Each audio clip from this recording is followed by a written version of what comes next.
The worst part about watching Fuller House is that now Netflix keeps recommending crap to me. I'm not gonna watch Last Man Standing. I live in a home improvement house, thank you. So I didn't like the first season of Fuller House, which why would I? I wasn't a fan of the original series. And I kinda screwed myself by doing a video on it, so now I'm basically obligated to do a video on season 2. That's right, Fuller House has 2 seasons. And Bunheads only had 1. That makes me sad. So now it's time to cheer myself up by binge watching every episode of Fuller House Season 2.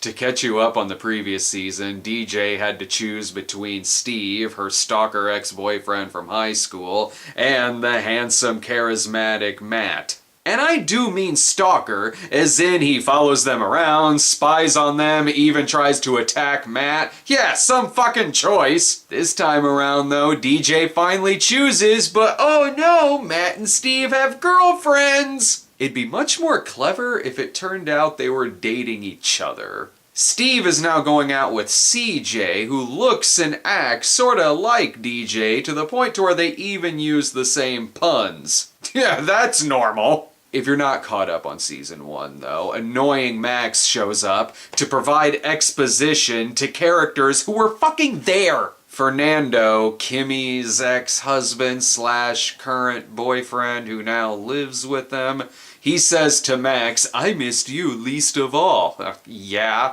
There may be some drama, though, as Kimmy Gibbler's younger brother Jimmy, aka Diet Ashton Kutcher, has a crush on Stephanie. Oh, what? Ain't that a pickle? Bushwhacked!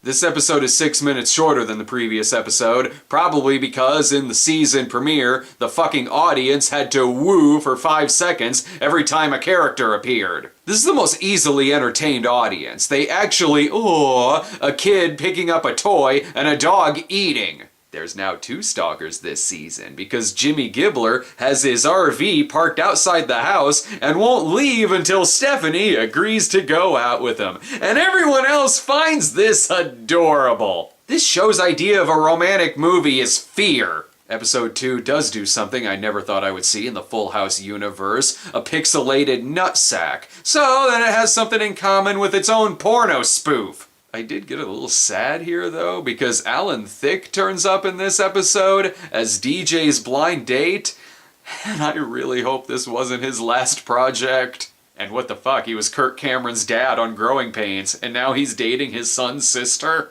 There is a part I laughed at, though. It's when the oldest kid, Jackson, destroys Max's Lego set. Fuck that kid. If you need an example of this show, obviously being written by old people, it's got the classic scene where there's a group of kids on the couch sitting there texting and saying nothing, and then an adult comes in the room and says, "Don't you ever actually talk to each other?" I'm really worried about this audience, though. DJ says that she wants to go see her favorite play, and then Stephanie says, "Oh, we're not seeing Wicked again," and then the audience laughs. How is that a joke? They woo at Kimmy Gibbler's daughter, I can't remember her fucking name. They woo whenever she has her first kiss, and then they woo again later when she explains that scene to another person. Either this audience is coached, or they're suffering Stockholm Syndrome.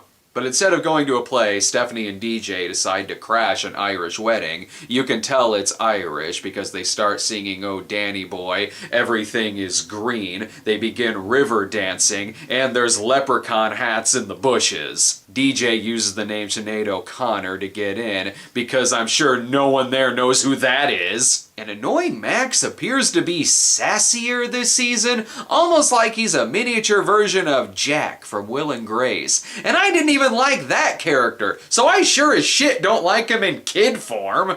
The little shit acts like he's smarter than everyone else, yet when he has to water the plants, he does so with a bucket of his own used bubble bath water. Idiot. This is the Halloween episode. Makes sense to have a seasonal episode on a show you're supposed to binge watch. Kimmy and Fernando dress as Lucille Ball and Desi Arnaz, and they even do a whole Lucy and Desi routine, because that's much easier than just pissing on their graves. Oldest son Jackson decides to skip the Halloween party, and instead he goes to the best haunted house ever. No, seriously, it has amazing post-production lightning effects. But Jimmy and Stephanie teach Jackson a lesson by dressing up as zombies and telling him that he should have stayed home with his family. What the fuck? They're not home either. I mentioned Home Improvement earlier, which was kind of appropriate because this episode has a smug little kid who's saying douchey things about not being scared by the family's Halloween decorations, but then at the end he actually does get scared when Max pretends to be a severed head on a dinner plate. They did that same plot and resolution on an episode of Home Improvement. I should just be watching Home Improvement right now.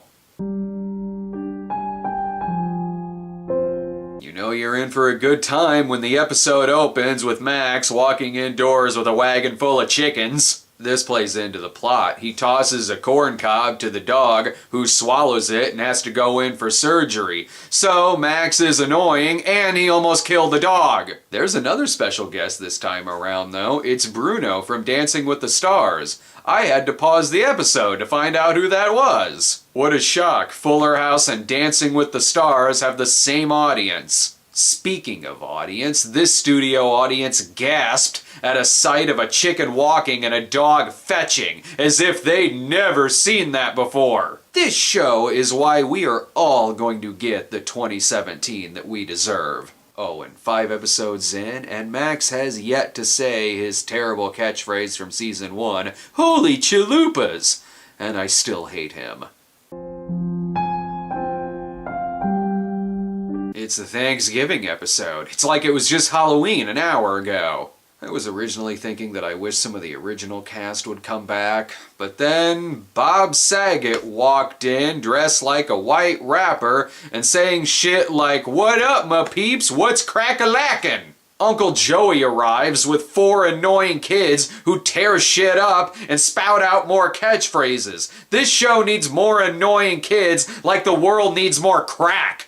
And John Stamos is nearing his 30th anniversary of being too good for this shit. This is one of the worst episodes of this show. Oh, I almost forgot. DJ is now officially dating Matt, which makes Stalker Steve super jealous, to the point to where he accidentally calls his girlfriend DJ several times. That's not normal!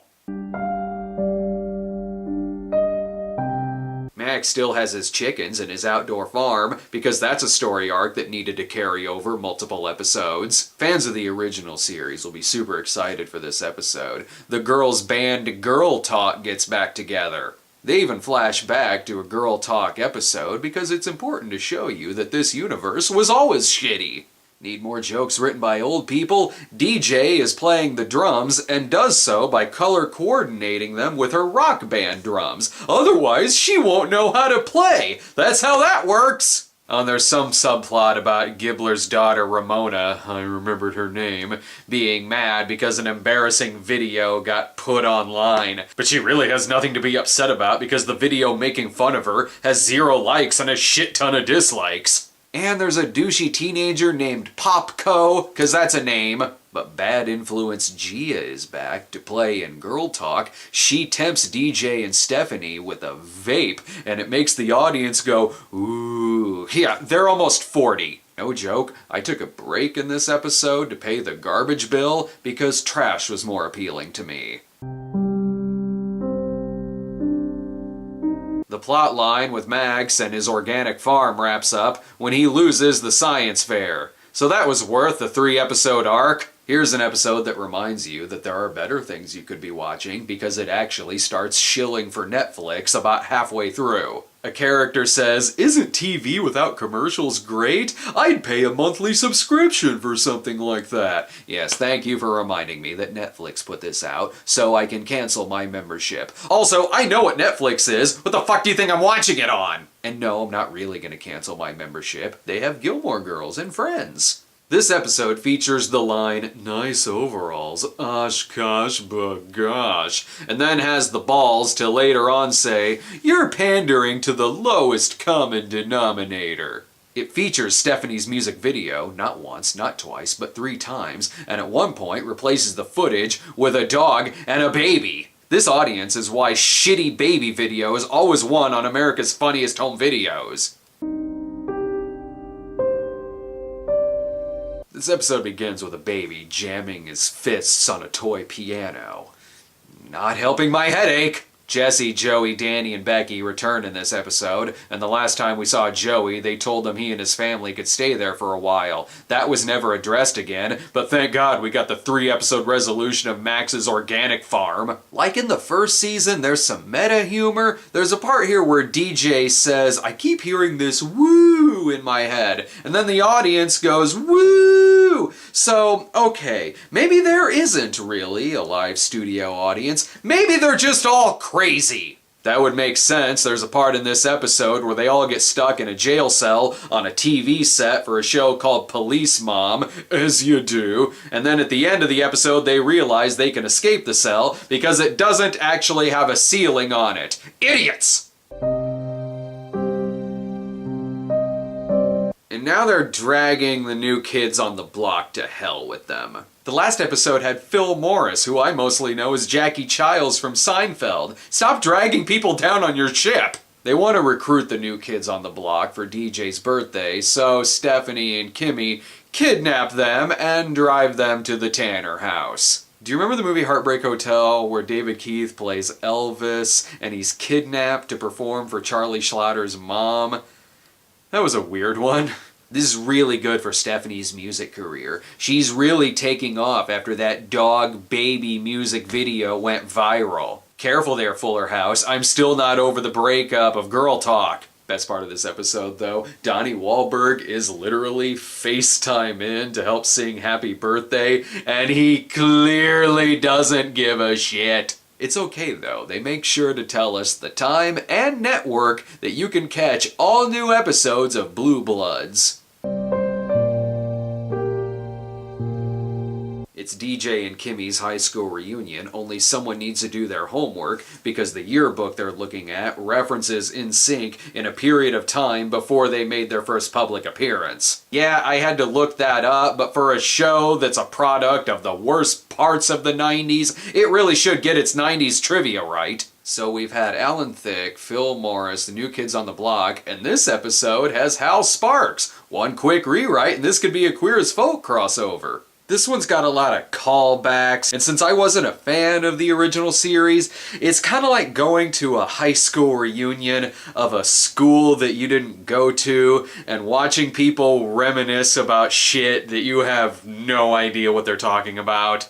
Oh, and there's a subplot where Jackson is upset because he's getting bad grades, so the family gives him his own awards ceremony. Makes sense. This whole series is a participation award. With 2 episodes left, they appear to be bringing back the whole Matt, DJ, Steve love triangle. As if I'm supposed to forget how much of a creep Steve is. That's one notch worse than Crystal from Dear Santa, but not as bad as Clay Walsh from Old Fashioned. That's still not someone you should be dating. If I were this actor, I'd be pissed about what they did to my character. DJ raps in this. No. And you thought the Christmas season was over, but when it's a binge-watching series, it could be Christmas anytime. Love is in the air this Christmas. They all go see the Nutcracker, and you best believe there's a nutshot joke. Max falls in love with CJ's daughter Rose, and their favorite movie is Titanic. Get it? The girl's name is Rose, and Max gives her a necklace, and the girl is like, "Ooh, just like the one from Titanic. I sure am glad they keep mentioning the movie's name, otherwise I wouldn't know what they're referencing." And in the script was written by Old People department, we have the line, "Why tell a whole story? That's what emojis are for." For the kids. When Max falls in love with Rose, it does the whole slow motion shot with the wind blowing hair and the do do do do do do do do you. Although this season, Max suddenly has a weird smoker's voice, as if he's now a child version of Harvey Fierstein. But the weirdest thing in this episode is that the dog falls in love with CJ's bunny rabbit. It does the same love music and the slow motion wind blowing shot, only you can hear the dog's thoughts, and he says, "Yeah, that's right, I'm in love with you, baby." So... tequila? If the dog talked this entire series, I would recommend it. And relax, audience. Stephanie and Jimmy have finally said I love you to each other, even though they talked about their love several episodes ago. It's the last episode coming up, so I can't wait to see how they wrap up nothing happening.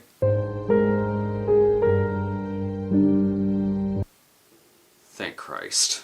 The barely love triangle is kinda sorta wrapped up. Steve is nervous to propose to CJ, so DJ proposes to her for him, 'cause that's not weird. But it turns out that even though she's dating Matt, she was going to choose Steve at the beginning of the season, because she's an idiot. For a show that's all about lessons, it sure does give out some bad ones. Yes, Joey, Jesse, Danny, and Becky come back this episode, so while the jokes may still suck, at least the timing is better. Seriously, Joey holding up a beaver puppet and saying, "Here's something I would not miss," is no better than anything else in Fuller House. Let's give it to Max though. He went this whole season without saying holy chalupas. And I still hate him. A subplot in this episode has Jackson trying to ditch Max at the New Year's Eve party. Good, just throw a little fucker out the window. Max's girlfriend actually tells him that he practices the thug life. Max is about as street as Sheldon Cooper. So what's better, season 1 or season 2? Season 1 had a bit more of an arc to it, with DJ and her family moving back into the house, plus there was a bigger emphasis on the love triangle, and as bad as it was a plot. Season 2 was easier to get through though, because at least I didn't watch it alone like I did the first season. The real hero of this night is my girlfriend, who watched this entire season with me. And when she asked me questions about what happened in the first season, I hated the fact that I knew all of the answers. To show you how bad this is, she sat through Last Ounce of Courage, The Magic Christmas Tree, and Dear Santa, and this is what she was dreading the most. But honestly, she gave this series the best review when she said, "This season is like driving from here to Virginia. It's really, really, really long, and the hardest part is the final stretch." Look, what can I say? This show wasn't made for me. But I will say, this show is impossible to disappoint. Whether you go into it thinking it's gonna bring back memories, or if you think it's going to completely suck, it will meet whatever expectation you have of it. Nothing more, nothing less. This show sucks.